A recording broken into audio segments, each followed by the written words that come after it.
I recognize after long periods of meditation, I can build up a relationship with life that has me so excited about the future, about the projects I'm working on, and so inspired and energized that I love being alive.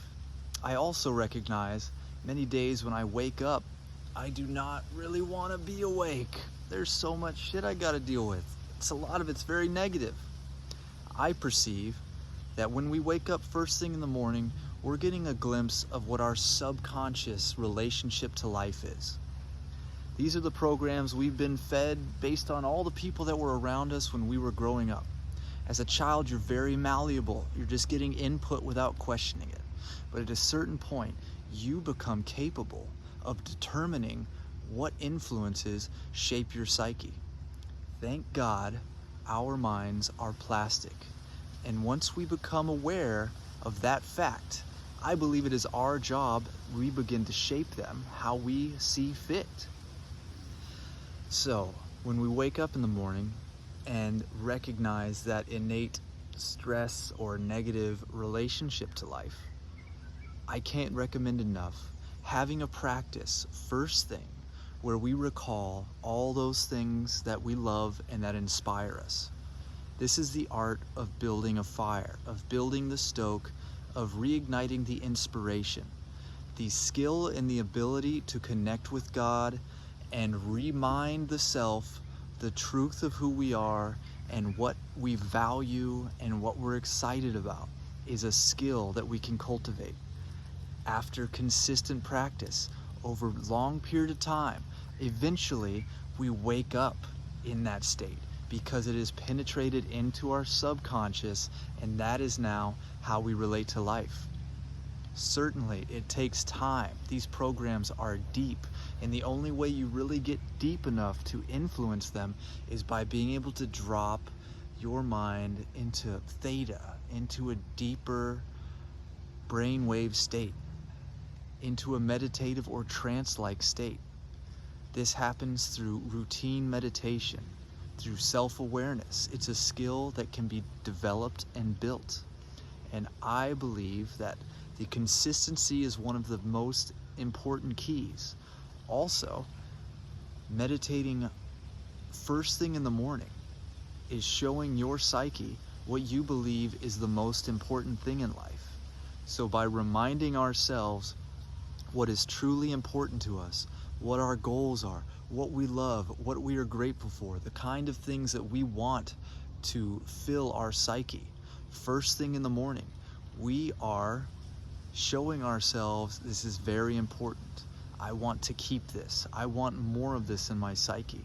I am grateful to be able to say that I recognize all of the affirmations I have put into myself are at a subconscious level now.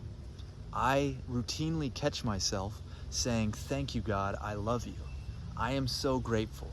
Thank you so much." These are the kind of thoughts that I'll find myself thinking when I wander off and I'm unconscious. This only comes after thousands and thousands of reps, consciously sitting in meditation in gratitude and seeking gratitude every day for years. I am not in the position where I wake up and I'm just stoked to be alive. I have a lot of work to do there, and it is something that I see as a metric that I'm working on. So first thing in the morning is a very important time to do this exercise, as is last thing at night.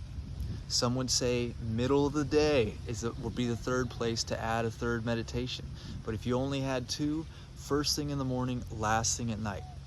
If you're bringing your mind to spiritually centered thoughts and inspiring ideals and recollection of beautiful experiences we've had and things that we're grateful for before we fall asleep, that's another way to bring them into the unconscious and start to redefine our relationship with life, redefine our identity. This is the art of self-hypnosis.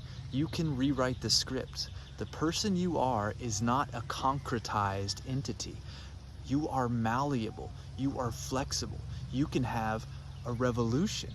You can change and become a higher, more free example of yourself. So these are the practices I would like to recommend in order to do that. Capturing those moments, those experiences that bring you inspiration, that bring you joy, that bring you appreciation. Writing them down, thinking about them, contemplating the things you're grateful for, bringing your mind to the things that you love in life. What we attend to, we feed and we get more of. Doing this first thing in the morning and last thing at night will have the greatest impact on the psyche.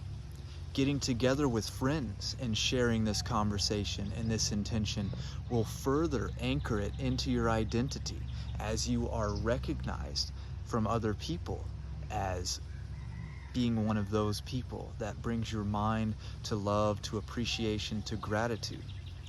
So first thing in the morning, last thing at night, sharing with other people are ways that we can drive the things we love deeper into our character and ultimately shape ourselves to become a greater embodiment of love, to live in a higher ideal of freedom, an expression of what I'd like to term God's will. Freedom from fear is innately an expression of love.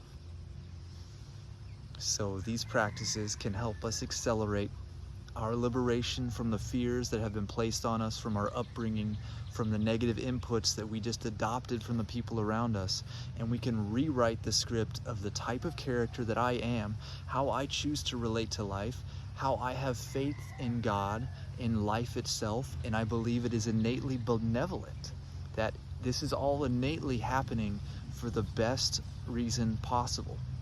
Certainly it can take a lot to get to the point to where you actually believe that.